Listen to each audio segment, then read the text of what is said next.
Alright,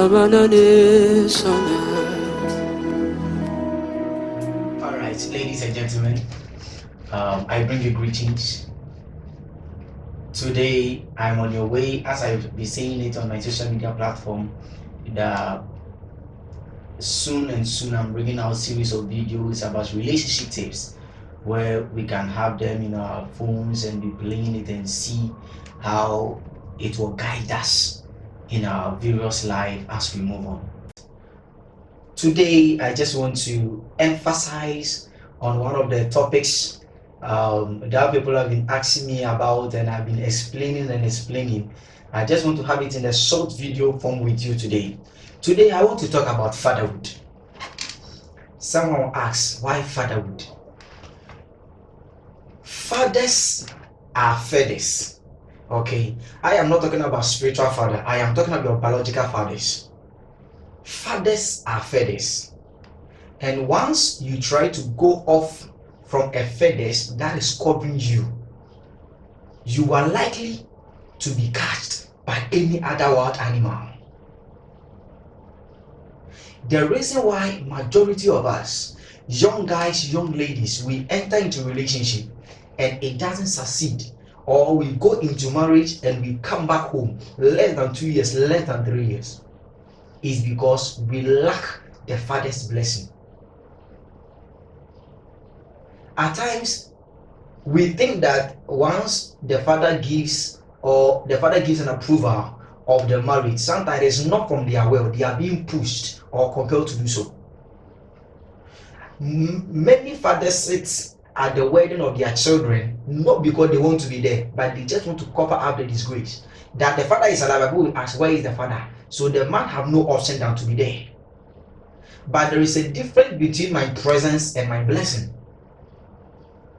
because most mothers use certain words or say certain things to read their children that have captured a different way of look to fathers.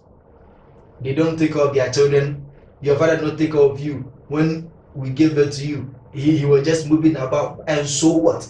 But at the end of the day, this same woman that will walk about and say so many things about your father to you will go at night and go and sleep behind him because she need protection.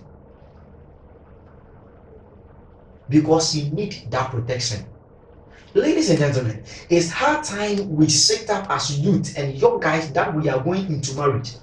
Because if your father gives you out to someone out of pain, especially the ladies, if your father should give you in hand to marriage out of pain, there is no way your marriage will succeed. Ask me why. Look at those people that are dear, like they are very dear to their father's heart, especially the ladies. They are very dear to their father's heart. See how their marriages work. Because the father came out of his heart and he blessed that marriage. Because your mother said so many things and your mother was just pushing you up, you are growing, you need to get married, you are growing, you need to get married. So you were in a hurry, and when the fathers are giving advice, we think that they are evil, they are disturbing us. You didn't take care of me, it's my mother that took care of me, so why are you now going to force me? And some of the words that we even use for them bring curses upon our marriages. What is your relationship with your father? Some people forget about their fathers until they are going to get married. Then they'll go and look for them. Just for him to give them approval.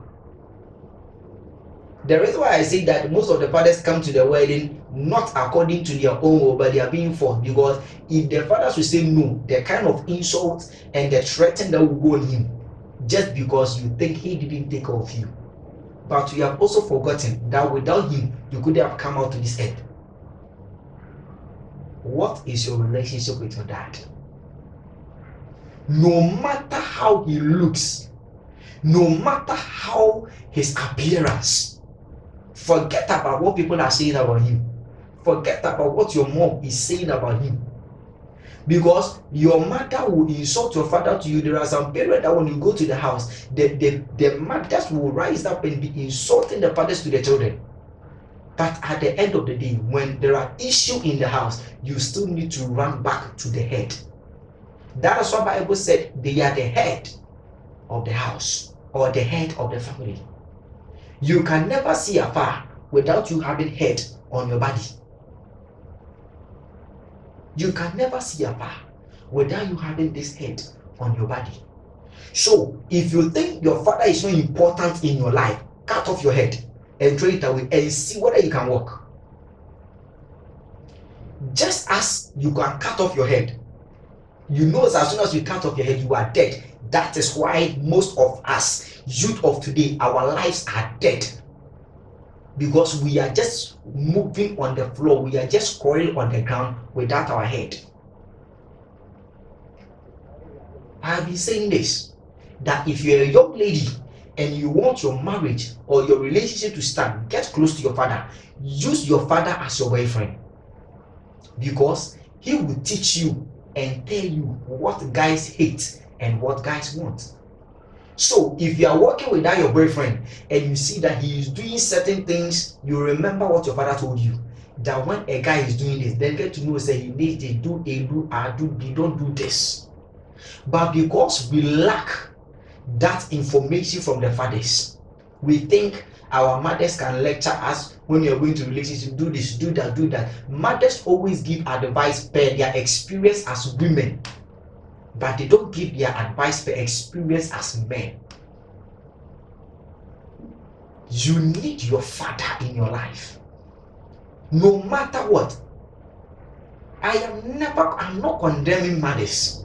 Mothers are so precious. Mothers are everything that we have on this earth.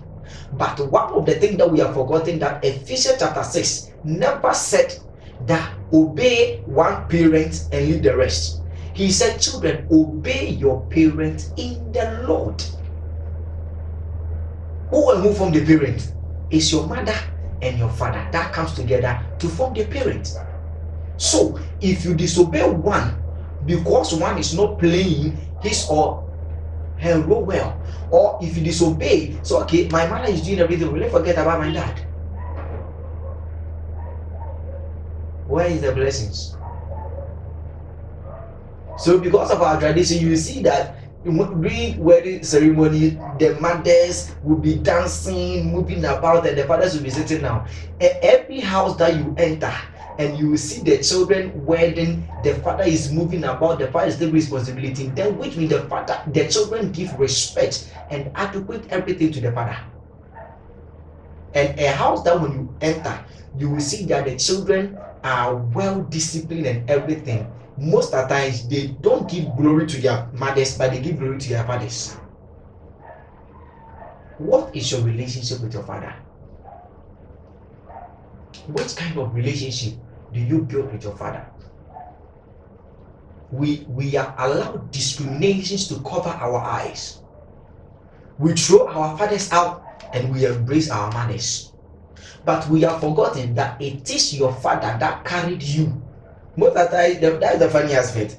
We do say that mothers carry us in the womb for 9 months. Do you know for how many years you have been in your daddy's womb? Or do you know how many years you have been inside your daddy? For all these years. And then you came out. If you think that your mother is doing everything for you, then we can ask the mothers. We can ask the mothers. Let us not create that image that my father did not take care of me, so me I'll forget about him. Listen to me. Your father is not interested in the cloth, the kente, the money that you put and then you give it to him. But the father is always interested in whom he is handing over to you too. Because this life, you can never go off when you go behind your head. You can never make it in life. It doesn't even consist of our relationship alone. Our businesses, it comprises so many things, every area of our life. You can't throw your father away. Sometimes people will call me and they'll be like, this my dad did not take care of me, so I want to surprise my mother. Then they do birthday parties, they do so many things for the mother. Then the father should be sitting down, and everywhere that the father says, you think because he's not talking, when you give anything to him, now treat your fathers as much as you treat your mothers. When you take time you read that Ephesians, you realize that there are so many things involved. He said, obey your parents in the Lord, for this is right. So if you want a blessing in all that you do, stop concentrating on one parent and concentrate on both. Because without fathers, you and I would have been where we are now. When they are straight, we talk about it. If they are not talking, we talk about it. Embrace him in as much as you see him. Love him the way he is, and his blessing will forever follow you. God bless you. I will be back for the part 2. Bye bye.